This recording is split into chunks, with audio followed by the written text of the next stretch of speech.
What's going on, Hitman? I see Harry the Hitman over there, right putting over there. Putting the headphones on. Give me a little wave here, Mr. Harrison Smith, if you can at least hear us in those headphones. See, this is where COVID-19 protocol becomes complicated. Yes. Because this time last year, Harrison Smith, Paul Allen, what's going on? Hey, what's up, PA? Oh, what's up, Harrison? Here See, we I was go. like, COVID-19 with the protocol and everything. You're way farther down the road on it than me, given all the people around you and Twin Cities Orthopedics Performance Center. But I thought you were having some trouble with those headphones. So I'm like, last year we would just have this producer, this technical guidance to my left, run over there and get them fixed. That ain't going to happen anymore, Hitman. You know what I mean? Yeah, we got Tom West doing it this time. So. But look, hey, they raised them very well in Lewiston, Minnesota, because he got that thing fixed. He got that thing fixed very quickly. He's a jack of all trades. Harrison Smith, 9th year, Notre Dame, chilling by a goalpost stanchion right now. The virtual stuff of the offseason, Hitman. Did it?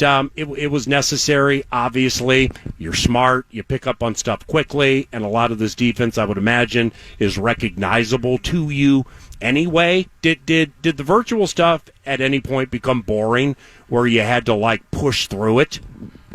Not really. I think the technical difficulties are kind of it's just part of it, but a lot of us athletes aren't as savvy as we should be on that end. So. It was the only thing that I think you missed is the little in between meetings where you kind of actually get to know each other. Yeah.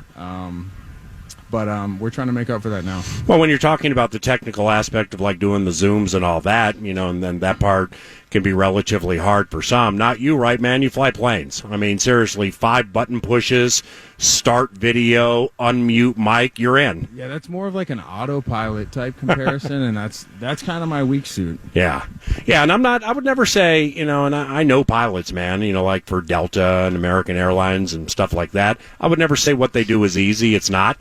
But I mean, when you learn that, technically speaking, autopilot can land and fly a plane, then I'm like, man, I don't know what you're scooping a year with that job and how your pension looks, but that ain't the worst job in the history of the world. I think you gotta put the inputs in right though. You could have some bad results. Ooh, didn't think about that. You got the wrong input and you fly through some moderate chop. Holy cow! Do they when it comes to the last few weeks and now training camp, Harrison Smith, those maybe within the DB's room or defense overall, man? Do they treat you like the old guy on defense? It hasn't gotten to that point yet. But I look around the room and realize what has happened. Yeah. So that's the reality of the NFL. It's normally a large chunk of young guys, and it's good. It's good to be around guys coming in, fresh energy, new faces, trying to get everybody on the same page while taking care of yourself as well. So what are you going to do if one of these kids, like these rookies, second-year guy, what are you going to do if they call you Gramps? Man, I kind of deserve it because I was hard on Tinu for a few years, and I regret it now. Well, I mean, being hard, just like teasing because of the age and stuff? Yeah, I just used to call him Pops. Yeah. But, I mean, it was more of a term of endearment because, he was kind of like the father figure. Well, I mean, there's such a major difference, Harrison, between Pops and Gramps. I mean, Gramps is like you're getting around there, trying to pick off A-Raj with a walker. Pops can still do things, Yeah, there's still some juice left with Pops. You think you think Green Bay is going to be as good as it was last year? And forget the Jordan Love thing, it was overplayed in my opinion. But when they took that running back in the second round, and they got this Cincinnati tight end in the third round, who they think has some Kyle Juszczyk to him. You think things are going to change with the direction with Green Bay, and do you think they're going to be good? I am not educated enough to comment on that. I watched some of the drafts and saw some of the other stuff, but I mean, every year is so separate. They also got my former coach Jerry Gray over there, so I'm going to be looking for him on that first game. Jeez, holy cow. Harrison Smith, 9th year Notre Dame, one of the better safeties in the NFL on the 9 to noon show.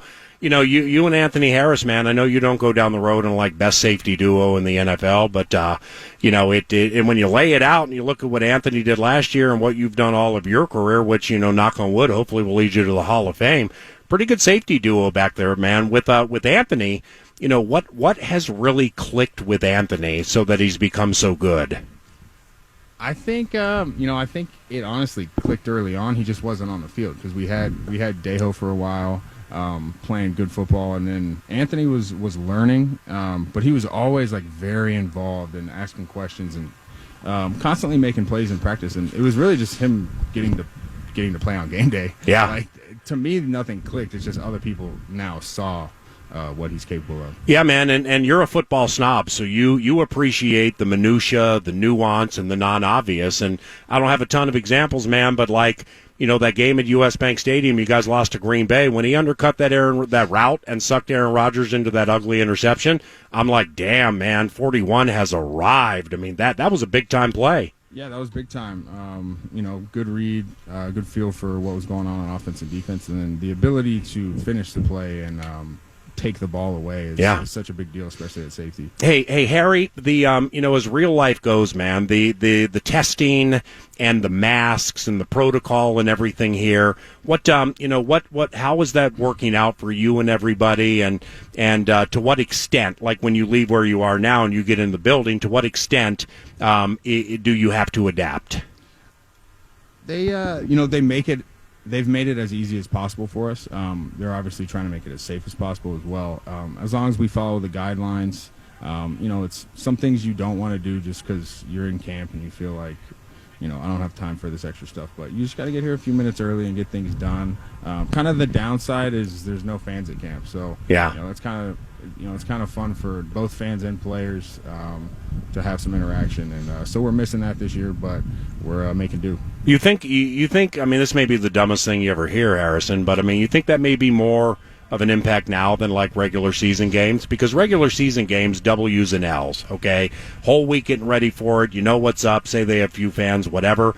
But like, man, when it's hot, you've had the walkthrough and then practice, and the fans can kind of pump you up a little bit and help you push through the training camp portion of the equation. So, yeah, you're right, man. Not having that roar around here, you definitely can notice it. Yeah, and the night practice is always the coolest, and that's kind of like not only the young guys, but the guys who have been around too. It's like a little taste of a game atmosphere, and you realize like things are a little different. Yeah. Don't try to like be Superman or play out of your body. Just play your game, and it's a good little first test before you go to the games. When you started testing with the COVID testing and the Q-tips and everything, like before you did your first test in that trailer, which is in the parking lot, were you nervous it was going to be like one of those long swabs or something get up there to your brain? Yeah, I've seen some of the videos, and that didn't look like how I wanted to start my day.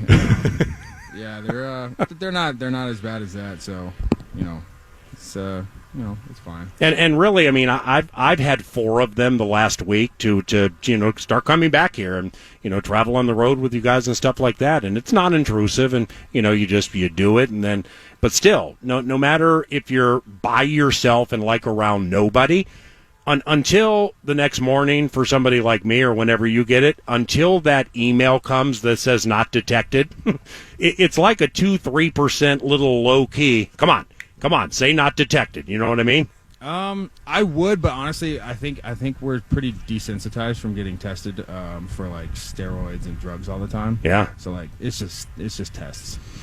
You're due a pick 6. Do you agree? Yeah, it's been. I was thinking about that the other day. It's been like 2015 Eli College Stadium. That's too long. It's too long. Well. Any chance you jump some routes, even though Zimmer has you going one way? You're like, I know it's coming this way. You jump it, 40, 30, 20. There goes the hitman. I mean, I still have been getting the turnovers and the interceptions and trying to get more active on forced fumbles. Yeah. But getting in the end zone is a big deal.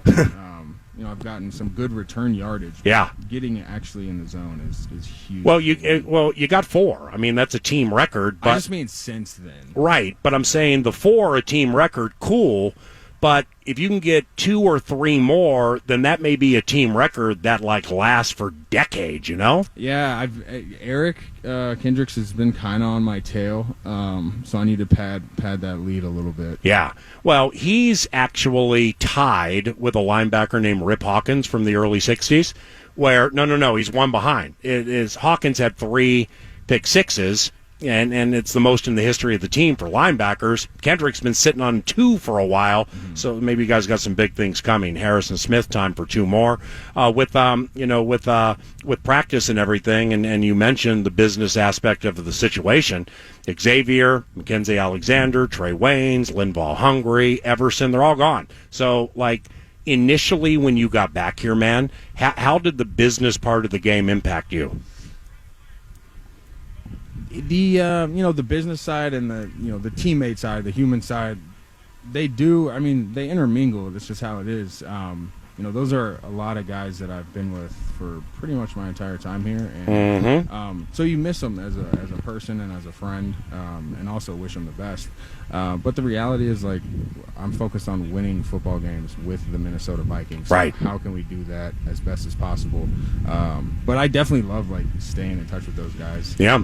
What last one, man? What do you just for where we are now with a month to go? What do you like about these young corners? What do you think of these young corners? Yeah, we have a ton of them to start with, but they're attentive. I think they're playmakers. We've only been out here a few days, but I've seen them do some things that are, ahead of their time, I'd say. So, they're hungry, they're ready to go.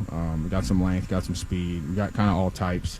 So I think it'll work for us. All right, Pops. Really enjoyed the conversation. Bless you, buddy. Stay healthy, and we'll chat soon, okay? All right, thanks, Pierre. Yep, Harrison Smith, 2-2 for the Minnesota Vikings.